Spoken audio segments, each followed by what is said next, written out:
మీరెంతగానో ఎదురు చూస్తున్న మన వేగా జ్యువెలర్స్ రేపే కాకినాడలో ప్రారంభం. వేగా జ్యువెలర్స్ ఆంధ్రప్రదేశ్, తెలంగాణ, USA.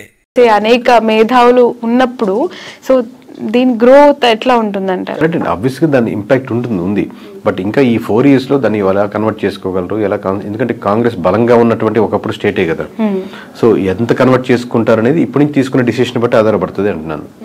ఇప్పటికైతే మామూలుగా కాంగ్రెస్కి ఓట్ బ్యాంకింగ్ ఇక్కడ ఏపీ వరకు పెరిగిపోయింది, అద్భుతంగా ఉందని ఏం లేదు. బట్ నేనేంటంటే నేషనల్ వైడ్ నుంచి ఇంపాక్ట్ వస్తున్నప్పుడు దాని ఇంపాక్ట్ ఎంతో కొంత ఆంధ్రప్రదేశ్ మీద కూడా పడేదానికి ఆస్కారం ఉంది. ఇప్పుడు మనల్ని కూడా అబ్జర్వ్ చేస్తుంటారు కదా సెంట్రల్లో ఏ గవర్నమెంట్ రాబోతుంది అనేది. సో దాని ఇంపాక్ట్ దీని మీద పడుతుంది అంటున్నాను. ఇప్పుడు కూటమి ప్రభుత్వానికి సంబంధించి 3 పార్టీల కూటమి ఇది. ఒక 1.5 year 2 years తర్వాత ఖచ్చితంగా టీడీపీ సింగిల్ గానే మళ్ళీ నెక్స్ట్ ఎలక్షన్స్ కి బరిలో దిగే అవకాశం ఉంది.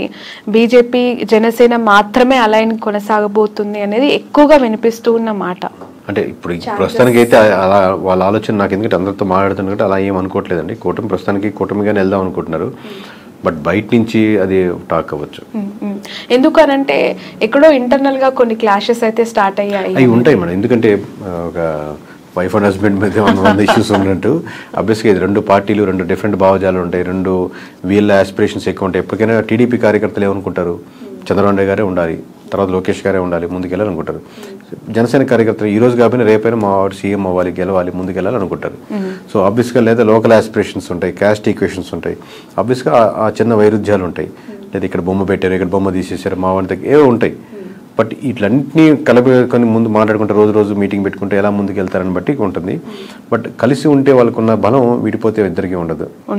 ఓకే. బట్ ఈ మధ్య కాలంలో చూస్తున్న political developments towards Janasena more curious అండి. బాలినేని గారు జాయిన్ అవ్వటం, ఉదయభాన్ గారు జాయిన్ అవ్వటం, వస్తున్న సీనియర్ లీడర్స్ జాయిన్ అవుతూ ఉన్నప్పుడు why not TDP, why Janasena అనే క్వశ్చన్ అక్కడ మనకు రేజ్ అవుతుంది. అంటే అక్కడ ఉన్నటువంటి సమీకరణాలు బట్టి ఫ్యూచర్లో ఇదైతే బాగుంటుంది కదా, అక్కడ ఉన్న క్యాస్ట్ ఈక్వేషన్స్ అన్నీ పెట్టి జాయిన్ అవుతారండి. ఇంతకుముందు బాలినేని గారు కూడా ఇప్పుడు అంతకుముందు టీడీపీ నుంచి ఆఫర్ వచ్చింది, లేదా జనసేన నుంచి ఆఫర్ వచ్చి ఉండొచ్చు, లేదా ఇప్పుడు అయిపోయిన తర్వాత ఇప్పుడు ఆల్రెడీ టీడీపీ నుంచి వాళ్ళు క్యాండిడేట్ ఉన్నారు కదా, గెలుచున్నారు కదా, మనం నెక్స్ట్ జనసేనకి అయితే బాగుంటుందని లోకల్ సమీకరణాలు పట్టుకొని ఆ డిసిషన్ తీసుకుంటా ఉంటారు ఎనీ ఎమ్మెల్యే. బట్ ఈ జాయినింగ్స్ అనేవి ఈ 2 పార్టీస్ మధ్య ఏమి క్లాషెస్ కి దారి తీయదా మోర్ అంటే? ఎందుకంటే ఆల్రెడీ ఒక పెద్ద పార్టీ ఇద్దరికి ఒక అండర్స్టాండింగ్ ఏంటంటే అండి, ఇప్పుడు మీకు ఇందాక వైఫ్ అండ్ హస్బెండ్ ఎగ్జాంపుల్ ఏంటంటే మీకు ఒక పిల్లలు, అందుకే మీకు కామన్ గోల్ ఎక్కువ ఉంటుంది. At the same time me individual మీకు కొన్ని లక్ష్యాలు ఉంటాయి, మీకు ఆయనకు ఎక్కువ లక్ష్యాలు ఉన్నట్టు. ఇక్కడ ఏమవుతుందంటే ఆబ్వియస్లీ రేపు పొద్దున్న నా పార్టీ బలోపేతం చేసుకోవాలని ఇరు పార్టీలకి ఉంటుంది, ఇరు పార్టీ లీడర్లకి ఉంటుంది. సో ప్యారల్గా ఒకటి మీకు తెలిసినా ఒకటి తెలియకపోయినా 2 పార్టీలు తన పార్టీ బలోపేతం చేసుకోవాలని వర్క్ చేసుకుంటూ ఉంటాయి. దాంట్లో ఎటువంటి సందేహం లేదు. ఎన్నికలకి ముందు వైఎస్ఆర్సీపీ నుంచి చాలా మంచి లీడర్స్, సీనియర్ ఫైనాన్షియల్ స్ట్రెంగ్త్ ఉన్న లీడర్స్ని వైసీపీ పోగొట్టుకుంది. అది ఎంతవరకు కారణం అనేది ఇప్పటికి కూడా వాళ్ళు తెలుసుకున్నారో లేదో తెలియదు, కానీ బాలినేని లాంటి సీనియర్ లీడర్స్ ఇప్పటికీ కూడా వెళ్ళిపోతూ ఉన్నారు. వాట్ ఈజ్ వైసీపీ ఫ్యూచర్ అండి? వైఎస్ఆర్సీపీ భవితవ్యం అంటే ఇంతమంది 11 వచ్చినప్పటికీ కూడా కొంతమంది ఓడిపోయినా సీనియర్స్, ఇప్పుడు బొత్స గారు అవ్వచ్చు, పెద్దిరెడ్డి గారు అవ్వచ్చు, విజయసాయి రెడ్డి, ఇలాంటి పెద్ద సీనియర్ లీడర్స్ ఉన్నారు. సో ఎలా ఉండబోతుందంటారు ఫ్యూచర్, ఆ పార్టీ భవిష్యత్? అంటే ఎనీ పార్టీ అండి, నాట్ ఓన్లీ వైఎస్ఆర్సీపీ, ఎనీ పార్టీలో లీడర్స్ పోతుంటారు. ఇప్పుడు టీడీపీ నుంచి కూడా చాలా మంది వైఎస్ఆర్సీపీకి వెళ్ళినప్పుడు, లేదా ప్రజారాజ్యం నుంచి చాలా మంది మూవేలో ఉంటారు. పార్టీ మీరు స్ట్రక్చర్ అదే కాన్సెప్ట్ నిలబెట్టుకుని అదే ముందుకు వెళ్తూ ఉంటే లీడర్స్ వస్తుంటారు, పోతుంటారు, పార్టీలు ముందుకు వెళ్తూనే ఉంటాయి. బట్ మీరు అదే కాన్సెప్ట్ని, ఆ కాన్ఫిడెన్స్ని పీపుల్లో బిలీవ్ చేసేటట్టు ఉండగలిగితే టైం కొంచెం గడిచిన తర్వాత మీకు మళ్ళీ జనాలు నమ్మేదానికి ఆస్కారం ఉంటుంది. మీరు అసలు బిలీఫ్ సిస్టమే కోల్పోయారు అనుకోండి, లీడర్స్ మొత్తం 175 మంది యాస్టీజ్గా ఉన్నా కానీ ఏం గెలవలేవు. మీ సలహా ఏంటి? ఎవరికండి? 40% ఓట్ బ్యాంక్ వచ్చింది, 11 సీట్లే వచ్చాయి, అయినా ప్రతిపక్షంలో కూర్చున్నారు, ప్రతిపక్ష హోదానే లేదు అని చెప్పి మాట్లాడేవాళ్ళు. మీరు ఒక కేకే కన్సల్టెన్సీ నుంచి యాజ్ అ సీఈఓగా జగన్మోహన్ రెడ్డికి కావచ్చు, వైఎస్ఆర్సీపీకి కావచ్చు, వెళ్తాం అనుకునే లీడర్స్ కావచ్చు, వాట్ ఈస్ యువర్ అడ్వైస్? ఒక్కొక్క ఇండివిజువల్ ఎమ్మెల్యేకి ఒక్కొక్క నియోజకవర్గం బట్టి ఆబ్వియస్గా మేము ఇదే టెక్నికల్గా మేము ఇదే వాళ్ళ దగ్గర మనం చార్జ్ చేసి తీసుకొని అక్కడ వర్క్ చేసి సర్వే చేసి ఏది కరెక్ట్ ఉంటుంది, బాగుంటుంది, ఏది గెలిస్తే బాగుంటుంది అని చెప్తుంటాం. బట్ మీరు జనరలైజ్ స్టేట్మెంట్ అడుగుతున్నారు కాబట్టి ఇమీడియట్గా చెప్పండి. కొంతమంది ఏంటంటే అండి, నేను మళ్ళీ నెక్స్ట్ టైం గెలవాలి అనేది వస్తుంటారు. ఈ పార్టీ కాబట్టి ఏ పార్టీ అయినా గెలవాలి, నేను గెలిస్తే చాలు, ఏ పార్టీ అయినా పర్లేదు అది చెప్పండి అంటుంటారు. సో ఓవరాల్గా మీకు ఎక్కడైనా సరే ప్రజలు ఏం కోరుకుంటున్నారో ఆ ప్రజల పర్స్పెక్టివ్ మీరు వర్క్ చేస్తున్న రెడీగా ఉందా లేదా, ఫ్యూచర్లో నాకు ఇక్కడ అవకాశం ఉంది అనుకుంటే రైట్. పార్టీ యాంగిల్లో ఇది జనరలైజ్ స్టేట్మెంట్ అంటే జగన్ గారు ఏం చేస్తే ప్రతిపక్షంలో ఇంకా బెటర్ గా వాళ్ళు ఫైట్ చేయొచ్చు. ఎవరైనా అంటే ఇప్పుడు వీళ్ళు సిట్టింగ్ అన్న అపోజిషన్ ఒకటే, దీంట్లో ఏం పెద్ద ప్రిన్సిపల్లో ఏం తేడా లేదు. దీంట్లో మనం చెప్పేది గ్రౌండ్ రియాలిటీలో ఎటువంటి ఇష్యూస్ ఉన్నాయి, ప్రజలకు ఎక్కడెక్కడ మద్దతు కావాలి, ఏ వర్గాలకి నేను నిలబడాలి, అన్ని వర్గాల్లో నేను నాయకుడిగా నేను నిలబడాలి. నేను కాదు నేను లీడర్స్ కాదు. లీడర్ ఎప్పుడు ఇంకా గొప్ప లీడర్ అవుతా అంటే మీరు ఎంతోమంది లీడర్స్ని రకరకాల సెక్షన్స్లో తయారు చేసినప్పుడు గొప్ప లీడర్ అవుతారు. అది ఇప్పుడు నేను రిక్రూట్ చేసుకుంటున్నాను, ఇప్పుడు మేము ఇంట్రెస్ట్ చేస్తా ఉన్నాను. ప్రతి ఇంటర్వ్యూలో నేను చూసుకునేది అంశం ఏంటంటే నాకంటే ఇతనికి లేదా అమ్మాయికి ఎక్కువ టాలెంట్ టెక్నికల్గా ఈ విషయంలో ఉందా, లేదా ఆల్రెడీ ఉన్న వాళ్ళకంటే ఎక్కువ టాలెంట్ ఉందా అని చూసుకుని లీడర్ అవుతాడు.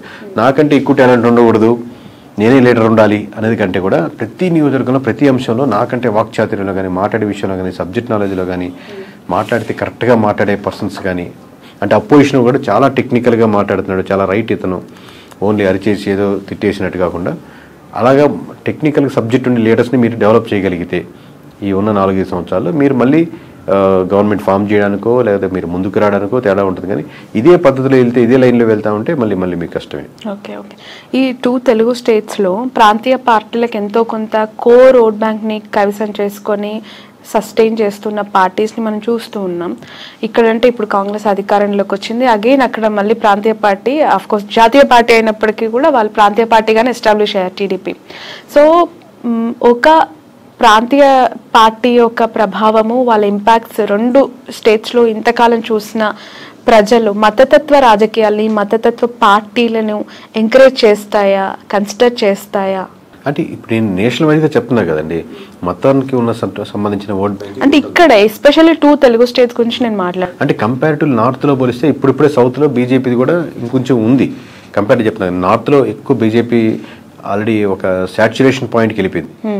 బట్ సౌత్లో ఇప్పుడిప్పుడే అక్కడక్కడక్కడ ఆ టైప్ ఆఫ్ చిగురిస్తూ లేదా ఆ థాట్ ప్రాసెస్లో ఉండి మన ధర్మం అనేది ఆలోచిస్తున్నారు. బట్ అది ఓట్ బ్యాంకింగ్ సరిపోదు గెలిచేదానికి అనుకుంటున్నాను. ఒకసారి మీకు సెంట్రల్లో బీజేపీ తగ్గిపోతుంది అనుకోండి, దాని ఇంపాక్ట్ మన స్టేట్లో కూడా పడుతుంది. మొత్తం స్టేట్లో సెంటర్లో మనకు గవర్నమెంట్ మారుతుంది అనుకోండి, అది మన స్టేట్కి వచ్చేసరికి కూడా మన ఇంపాక్ట్ పడుతుంది. ఎప్పుడైతే మీకు బీజేపీ మీద ఎఫెక్ట్ ఎక్కువ పడిపోతుందో, బీజేపీ మునిగిపోతుందో, దానికి బీజేపీ ఆధారితంగా నిలబడిన పార్టీలు కూడా దాని ప్రభావం, దాని ఎఫెక్ట్ ఎంతో కొంత తీసుకోక తప్పదు. Okay. In future Nara Lokesh గారికి, పవన్ కళ్యాణ్ గారికి ఎవరికి ఎక్కువగా సీఎం అయ్యే అవకాశం ఉంది అని అంటారు? మీ అజంప్షన్ ఏంటి? అది చెప్పలేము. ఎందుకంటే అండి ఇది హైపోథెటికల్గా ఆబ్వియస్గా చంద్రబాబు నాయుడు గారు ఉన్నంతసేపు ఆయన గవర్నమెంట్ రన్ అవుతూ ఉంటుంది, 5 years ఇబ్బంది లేదు కదా. బట్ గోయింగ్ ఫార్వర్డ్ ఆబ్వియస్లీ బలంగా టీడీపీ కార్యకర్తలు కానీ ఎట్లాగైనా సరే మా చంద్రబాబు నాయుడు గారు సీఎం ఉండాలి. దాని తర్వాత లోకేష్ గారే వాళ్ళు కోరుకుంటారు. పవన్ కళ్యాణ్ గారు ఫాలో అయ్యేవాళ్ళు ఆబ్వియస్గా పవన్ కళ్యాణ్ గారు సీఎం అవ్వాలి, ఇంకా సీట్లు 21 నుంచి మేము 71, 100 సీట్లు వెళ్ళాలని కోరుకుంటారు. బట్ ఇద్దరు కూటమిగా వెళ్ళాలనుకుంటున్నారా, సెపరేట్గా వెళ్ళాలనుకుంటున్నారా? మీరు ఇందా చెప్పినట్టు టీడీపీ సెపరేట్ అయ్యి బీజేపీ ఆబ్వియస్గా బీజేపీ జనసేన వెళ్ళాలనుకుంటున్నా, దీనివల్ల ఇట్లా సెపరేట్ అయితే మళ్ళీ వైఎస్ఆర్సీపీకి ఫెచ్ అవుద్దా? ఎన్ఫ్యాక్టరీ వేస్లో ఉన్నాయి కాబట్టి ఎవరి కార్యకర్తలు ఎవరు లీడర్ అవ్వాలనుకుంటారు. మాది ఏంటంటే ప్రజలు ఇప్పుడు ప్రస్తుతానికి ఏమనుకుంటున్నారు, ఎలా చేస్తే ప్రజలకు బాగుంటుంది. ఇంకా ఆబ్వియస్గా ఏపీ మన సొంత స్టేట్ కాబట్టి ఈ డెవలప్మెంట్లో మనం కూడా ఎంతకైనా భాగస్వామ్యం అయితే ఇది బాగుంటే బాగుంటుంది అని మనకు ఒక స్వార్థం కూడా ఉంటుంది మంది కాబట్టి. ప్రజలు ఏమనుకుంటున్నారు అనేది మీరు చెప్తానంటున్నారు. పిఠాపురం ప్రజలు ప్రస్తుతం ఏమనుకుంటున్నారు? పవన్ కళ్యాణ్ గారు ఎమ్మెల్యే అయ్యారు, డిప్యూటీ సీఎం అయ్యారు, ఒకసారి ఛాన్స్ ఇవ్వమన్నారు, గెలిపిమ్మన్నారు, అవకాశం ఇచ్చేశారు, అన్ని ఆయనకు కావాల్సిన 21కి 21 కైవసం చేసేసారు. So towards Pawan Kalyan what is AP peoples high అయితే ఫస్ట్ ఆఫ్ ఆల్ ఉంటుందండి. ఆబ్వియస్గా అందరు పవన్ కళ్యాణ్ ఓట్లు వేసిన వాళ్ళు ఎవరైతే ఉన్నారో వాళ్ళకి ఆబ్వియస్గా మనం వేసిన పార్టీ గెలిచింది కాబట్టి ఒక హై ఉంటుంది. బట్ ఆ హై అలాగే కంటిన్యూ అవ్వాలంటే ఆ లోకల్ ఇష్యూస్ ఏదైతే ఉన్నాయో అడ్రస్ చేస్తూ మిగతా రోజుల్లో అది కాలువలు కావచ్చు, రోడ్స్ కావచ్చు, సమస్యలు కావచ్చు, అన్ఎంప్లాయ్మెంట్ కావచ్చు, చిన్న ఫ్యాక్టరీలు కావచ్చు, లోకల్ కుటీర సంస్థలు కావచ్చు, అక్కడికి వెళ్ళే చిన్న హాస్పిటల్స్ కావచ్చు, ఈ ఇష్యూస్ మీద కాన్సన్ట్రేట్ చేస్తే ఆ హైకి తగ్గట్టు రెస్పాన్స్ ఇంకా డెవలప్మెంట్ అవుతూ ఉంటుంది. ఒక పాయింట్ మీద అయితే చెప్పలేరా? అదేనండి, అది కంటిన్యూ చేయాలి. ఇప్పుడే కదా స్టార్టింగ్, ఇంకా కంటిన్యూ చేయగలిగితే దాన్ని ఉంటుంది. కానీ ఆ హై మటుకు ఉంటుంది అంటున్నాను. మిగతా నియోజకవర్గాల్లో లేని హై పిఠాపురంలో ఉన్న వాళ్ళకి హై వస్తుంది. ఎందుకంటే మనం వేసిన గెలిచాడరా, మనం అంటే మొత్తం రాష్ట్ర వ్యాప్తంగా ఇచ్చారు. ఇప్పుడు మాకు తెలుస్తుంటుంది కాబట్టి లోకల్గా వాళ్ళు గెలుస్తారా, ఓడతారా, మెజారిటీ ఎంత 10,000, 20,000 ఇంత హైతో చూశారు కాబట్టి రిజల్ట్ రాగానే ఆ హై కంటిన్యూ అవుద్ది. బట్ హై కంటిన్యూ అలాగే అవ్వాలి అంటే మీరు ఇష్యూస్ మీదే ఐడెంటిఫై చేసి వర్క్ చేయాలి.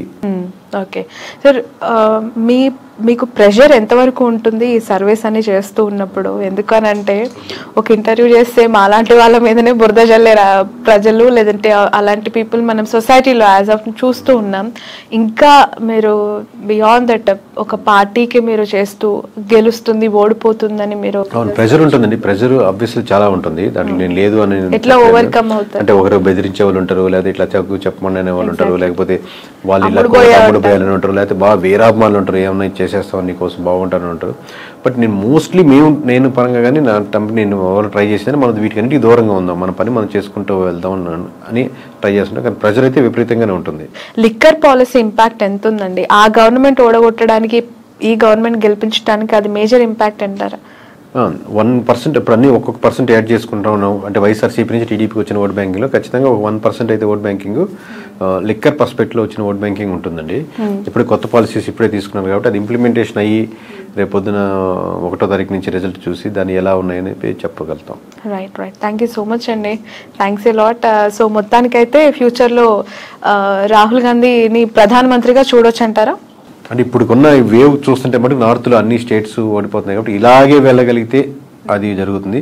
లేదు బీజేపీ రివైవ్ చేసుకుని మార్చుకోవాల్సిన అంశాలు మార్చుకుంటే మంచి పోటీ ఇవ్వగలుగుతుంది. బట్ ఛాన్సెస్ ఆర్ అలా 100% ఇప్పుడు చెప్తున్నాం కదా, ఆల్రెడీ అన్ని రాష్ట్రాల్లో బీజేపీ ఓడిపోతుందని చెప్తున్నాం కదా, ఇలాగే జరుగుతుంది. ఆబ్వియస్లీ కాంగ్రెస్కి ఉన్నటువంటి ఆప్షన్ అదే కాబట్టి ఆప్షన్ ఉంది మీరు అడిగిన దానికి. Okay, right. Thank you so much అండి. ఇది కేకే గారితో స్పెషల్ ఇంటర్వ్యూ. That's all.